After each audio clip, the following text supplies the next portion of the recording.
अस्सलाम वालेकुम dear students. I hope आप सब खैरियत से होंगे। So from today we will start talking about carbohydrates,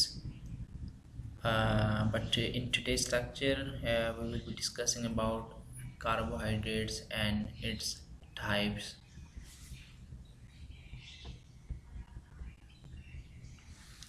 So first of all we need to know what are carbohydrates.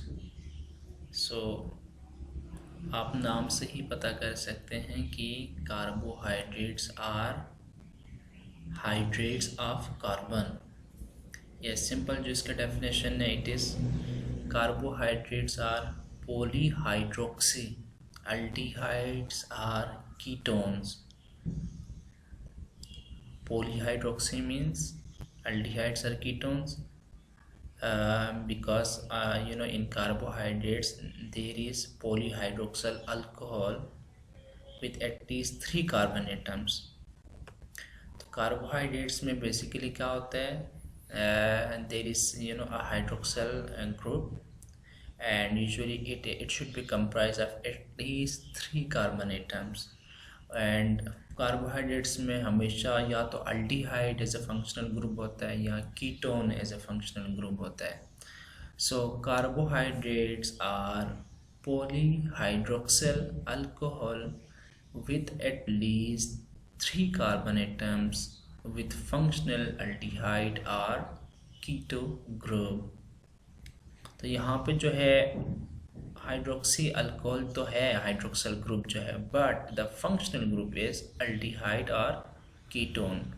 So the general formula of carbohydrate here you can see CnNH2ON. So that's why you call it a hydrate of carbon. तो carbohydrates are usually referred as saccharides. ये इनका एक scientific name है. Saccharide basically comes from a Greek word saccharon which means sugar. Carbohydrates, they are present in human, they are present in plants, they are like starch usually, and they are present in microorganisms, they are present in animal tissues. So carbohydrates are also, it is considered as the most abundant biomolecule on earth. लेकिन human body में जो है 1% of the human body mass is composed of carbohydrates. So let's talk about the importance of carbohydrates. Carbohydrate is a major source of energy. ये 4.1 calories पर ग्राम जो है आपको energy देता है. So it's a highly source of energy. Carbohydrates serve as stored form energy as glycogen in liver and muscles. आपको पता है जब आप हाई कार्बोहाइड्रेट्स खाते हैं आपके डाइट में, if there is if your diet is carbohydrate rich, तो जो कार्बोहाइड्रेट स्पेशली जिसको हम ग्लूकोज भी कहते हैं, if it is in high quantity in the body, then उसको जो है हमारी बॉडी में स्टोर किया जाता है in the form of glycogen.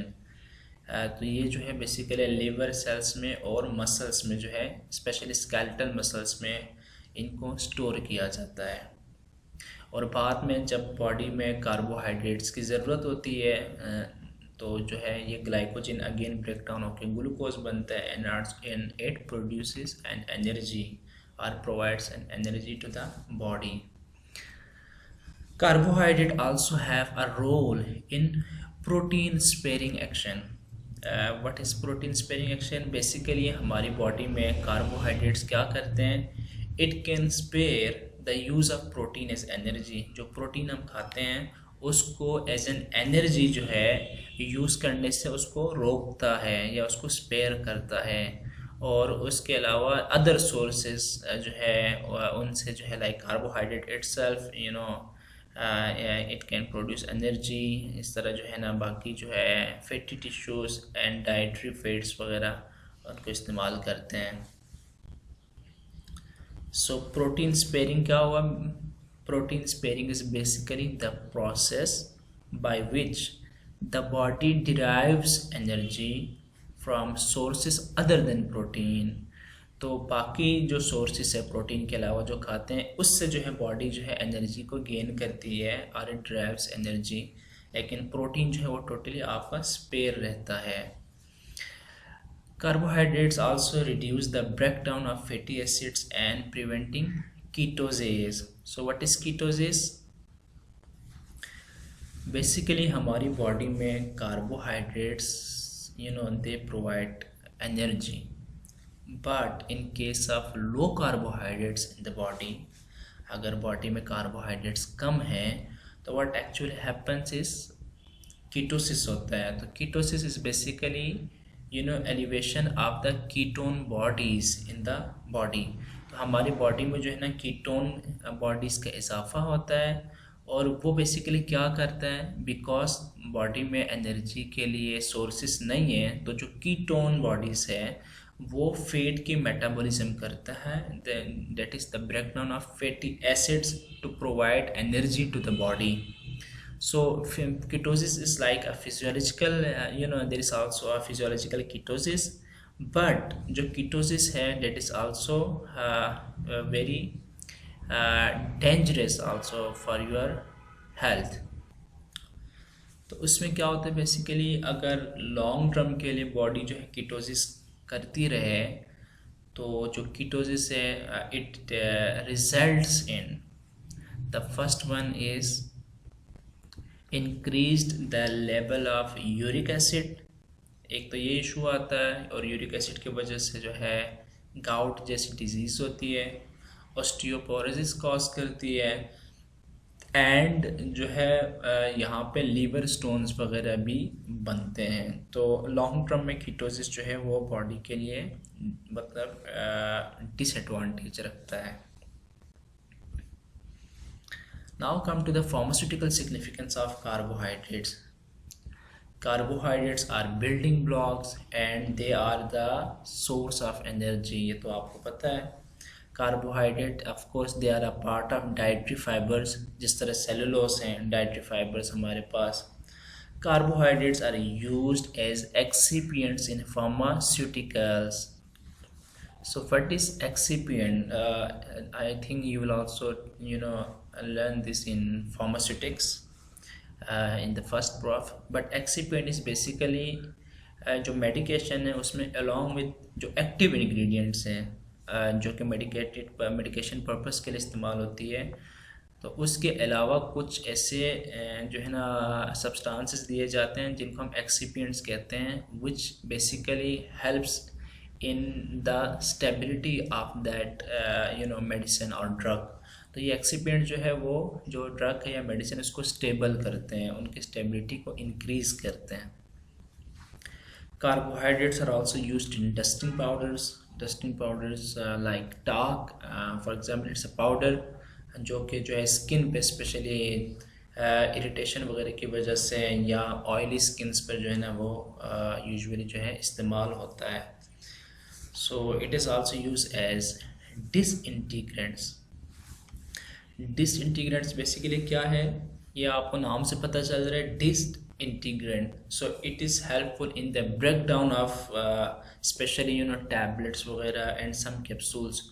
तो डिसइंटीग्रेंट क्या करती है बेसिकली, जब ब्रेक डाउन डेफिनेटली टैबलेट वगैरह करे तो एक जो है उसके लिए एक लार्जर एरिया मिलता है जिससे उसकी एब्जॉर्प्शन जल्दी हो जाती है, तो ड्रग की जो रिलीज़ है वो डेफिनेटली जल्दी हो जाती है।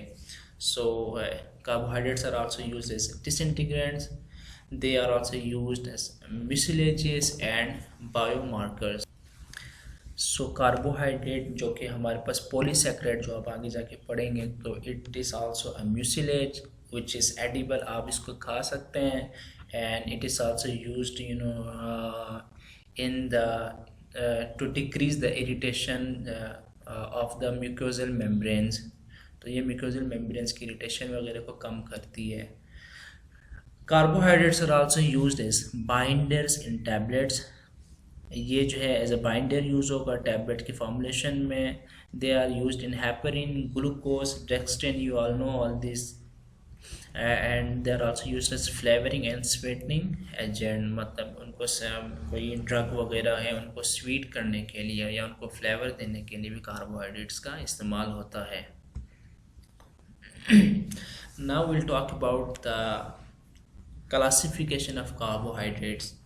तो कॉमनली जो है कार्बोहाइड्रेट्स को 4 डिफरेंट टाइप्स में जो है क्लासीफाई किया है, that is monosaccharides, disaccharides, oligosaccharides and polysaccharides. इनके नाम से ही पता चल रहा है कि monosaccharides. What is monosaccharide? Monosaccharide are simplest sugars. ये सबसे ज़्यादा सिंपल शुगर्स है क्योंकि इसमें आपके पास एक ही शुगर जो है वो मॉलिक्यूल जो है वो होता है। Here you can see that is simple sugars consisting of a single polyhydroxy aldehyde और कीटोन। सो जो मोनोसैकेराइड्स है उसमें एक एल्डिहाइड और एक कीटोन होता है and it is consist of a single polyhydroxy aldehyde or ketone. So it cannot be, because it is only a single, so it cannot further hydrolyze into simpler carbohydrates because it is the most simplest form.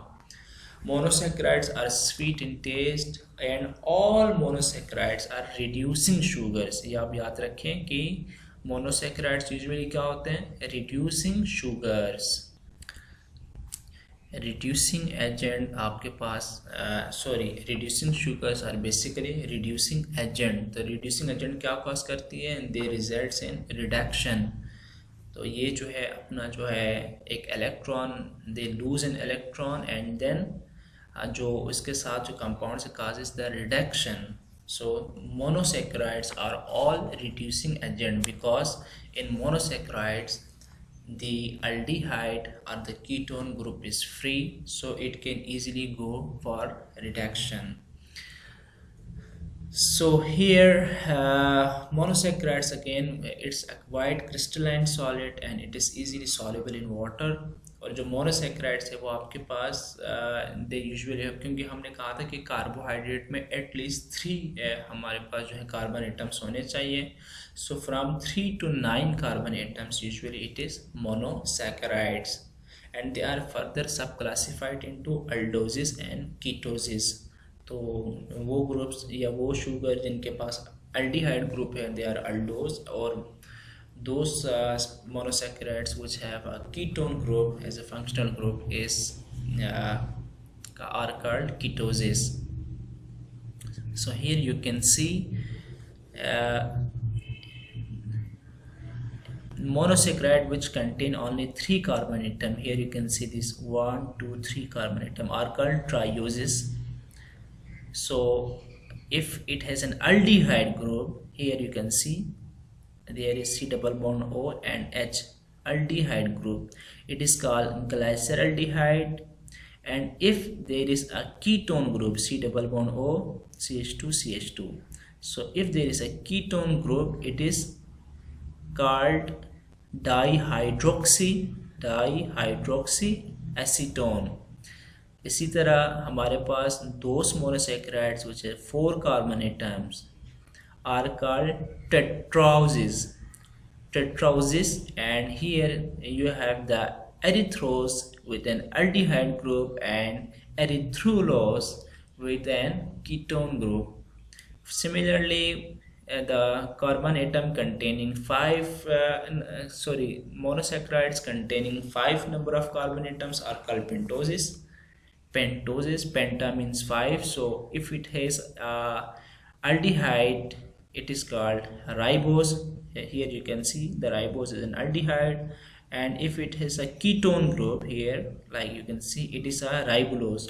Similarly, for hexose with 6 number of carbon, it is glucose with aldehyde group and ketose with a ketone group. So ये आपको पता चला कि जिनमें aldehyde group है और जिनमें ketone group है उनके different names है। and heptose, अगर हेप्टोस आपके पास 7 नंबर ऑफ कार्बन है इन द मोनोसैकेराइड तो ये आपके पास हेप्टोस है। अगर अल्डिहाइड इसका फंक्शनल ग्रुप है तो ग्लूकोहेप्टोस, अगर कीटोन इसका जो है फंक्शनल ग्रुप है तो sedoheptulose. So this are basically monosaccharides. अब हम बात करते हैं डाइसैकेराइड्स की। So disaccharides are basically bioses, means कि यहाँ पर बाई मीन्स 2, तो डाइसैकेराइड, डाई से भी पता चल रहा है 2 सैकेराइड है। तो डाइसैकेराइड में बेसिकली आपके पास दो मोनोसैकेराइड्स होंगे. So two monosaccharides usually they undergo a condensation reaction. जो यहाँ पर अगर आप देखें for example one monosaccharide and two monosaccharide, second monosaccharide, तो ये दोनों जो है मिले हैं विद अ कंडेंसेशन रिएक्शन. हमने पहले भी बात की थी कि कंडेंसेशन रिएक्शन क्या है, कि such reaction in which when two molecules combine there is a release of water. तो यहाँ से वाटर रिलीज हुआ, ये तो एक दूसरे से मिले. So here first monosaccharide and second monosaccharide they are condense and they form a disaccharide. तो ये आपके पास डाइसैकेराइड है. अच्छा, the bond basically here this one you can see the O here. This bond is called glycosidic bond. The glycosidic bond is basically the bond between the monosaccharides. तो ये आप याद रखें. अच्छा, disaccharides they are non-reducing sugar. Monosaccharides were reducing, but disaccharides are non-reducing sugar because it doesn't have a free aldehyde or ketone group available. अब यहाँ पर जो है जो अल्टीहाइड है एंड कीटोन ग्रुप है, it's not free, so that's why it is also called non reducing sugar. So here we have an example of sucrose. So the first one here is with glucose and fructose. So sucrose have a glucose and a fructose. There are other disaccharides, you can see maltose. अगर आपके पास disaccharide है maltose, it is basically it has a glucose and it is composed of two glucose, so it can be same. तो ये लाजमी नहीं है कि two different monosaccharide हो, बल्कि it can be same. Monosaccharides can be same monosaccharide or different. सो अगर दो ग्लूकोज ग्रुप आपके पास मिलकर सैकेराइड बनाया हुआ है तो it is basically a maltose. इसी तरह glucose plus fructose is called sucrose and glucose plus galactose is called lactose. And you should know that the formula for glucose and galactose is exactly same. This is C6H12O6. The only difference between the glucose and galactose is basically at one carbon there is there is a difference in the arrangement of the hydroxy bond. So सिर्फ यही फ़र्क है, otherwise the number of carbon atoms and hydrogen, oxygen, everything is same, C6H12O6. So you should remember this as well. अच्छा, अब हमारे पास ये जो disaccharides है, तो हियर जो है ना यहाँ there are other disaccharides as well which you can also see, you can also Google it और you can also follow the books. Now we will talk about oligosaccharides. अच्छा, ओलिगोसैकेराइड्स आपके पास क्या है? Oligo basically it's a Greek word जिसका मतलब है few. तो डाई में दो थे, अब ओलिगो में दो से ज़्यादा हो सकते हैं. तो ओलिगो मीन्स फ्यू एंड शक्कर means saccharon means sugar. So oligosaccharides are basically short chained condensation products of 2 to 10 monosaccharide units joined to each other covalently. तो ओलिगोसैकेराइड्स में अगेन जो है जो मोनोसैकेराइड्स हैं वो कंडेंसेशन जो है ना रिएक्शन के थ्रू एक दूसरे से मिले हुए होते हैं. लेकिन यहाँ पर जो नंबर ऑफ मोनोसैकेराइड्स है, it's not number of carbon atom, ये याद रख लेना, it is number of monosaccharides. तो नंबर ऑफ मोनोसैकेराइड्स वो 2 to 10 होते हैं. तो इसमें जो disaccharide can also fall into oligosaccharide, क्योंकि इसमें दो कार्बन दो जो है मोनोसैकेराइड्स मौजूद है, so it is also oligosaccharide. But in disaccharide the limitation is only 2 monosaccharide. लेकिन ओलिगोसैकेराइड में आप 10 मोनोसैकेराइड्स तक मतलब जो चेन होगा उनको आप ओलिगोसैकेराइड कह सकते हैं. For example, here raffinose basically has 3 monosaccharides like 2 glucose and 1 fructose. And definitely on oligosaccharides when they go under hydrolysis, जब उनकी hydrolysis होती है definitely वो break down हो जाए तो they yield 2 to 10 molecules of monosaccharide, जितने भी मोनोसेक्राइड्स के वो बने हुए होते हैं दे सो वो जो है ना आपके पास इंडिविजुअली आ जाते हैं after the breakdown. So out of these oligosaccharides, the disaccharides are very important physiologically. जिस तरह हमने पहले भी बात की माल्टोस और लेक्टोस, तो ये बेसिकली जो है ना फिजियोलॉजिकली आपको ज़्यादातर जो इन एक्टिव नज़र आते हैं या जो इम्पोर्टेंट है वो डाइसैकेराइड्स है. Now talk about polysaccharides. Polysaccharides, poly means आपको पता चल जाए कि बहुत ज़्यादा. तो polysaccharides are the polymeric carbohydrate. मतलब जो आपके पास ओलिगोसैकेराइड्स था वो आपका 2 से 9 था. अब जितने भी आपके पास है, sorry I should delete this यहाँ पे, क्योंकि हम लोग जो है बात कर रहे हैं मोनोसैकेराइड्स की. So, polysaccharides are the polymeric carbohydrate structures formed by repeating units, either mono or disaccharides joined together by glycoside bond. It means if there are more than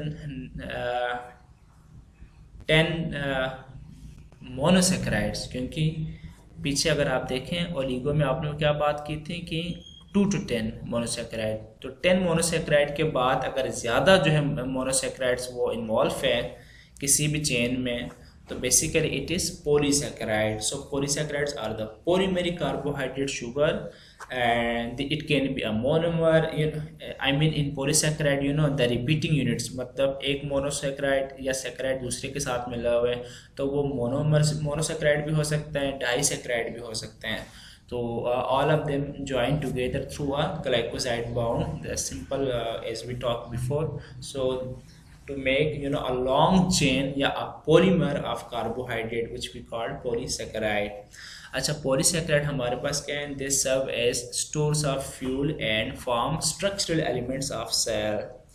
तो ये बेसिकली जो है it stores the energy, fuel and form the structural element of the cells. And polysaccharides ये basically they are not sweet in taste, so they are also called non sugar. There are different types of polysaccharides, that is homopolysaccharides, that is heteropolysaccharides and mucilages. Now let's talk about homopolysaccharides. अब होमो से आपको पता चल रहा है कि जब polysaccharides when they go under hydrolysis, so they yield only one type of monomers. ये जो है क्या करते हैं पॉलीसैकेराइड जो है, जब ये हाइड्रोलाइसिस इनकी होती है, जब ब्रेक डाउन हो जाए तो जो है इनके पास ये it is only one type of monomers या मोनोसेक्राइड्स या कम्प्लेक्स मोनोसेक्राइड्स. लेकिन the monomers will be only same type और सेम मोनोमर्स. लेकिन जो हेट्रो में definitely hetero means different. So on hydrolysis what happens actually is it yields 2 or more type of monosaccharides. So here you can see that heteropolysaccharides containing 2 or more type of monosaccharide derivatives along with other molecules. So here you have an example of glycoaminoglycans. So it is glycosaminoglycans and glycoconjugates. And the third one you have is mucilages, जिससे हमने पहले भी बात की थी polysaccharide जो है वहाँ पे स्टार्ट में जो है. So mucilages basically include agar and vegetable gums. So mucilages are also they are actually present in plants. तो ये आपके पास vegetable gums वगैरह की शक्ल में आपके पास मौजूद है. So in homopolysaccharides you have an example of starch and cellulose. तो ये आप याद रखें कि starch is basically a polysaccharide and cellulose is also a polysaccharide. So for today it's enough, and in tomorrow's lecture on Monday we will be discussing about the optical activity, the isomerism, and we will also try to discuss some laboratory tests you have used for the identification of carbohydrates or its classes. So thank you very much for your time.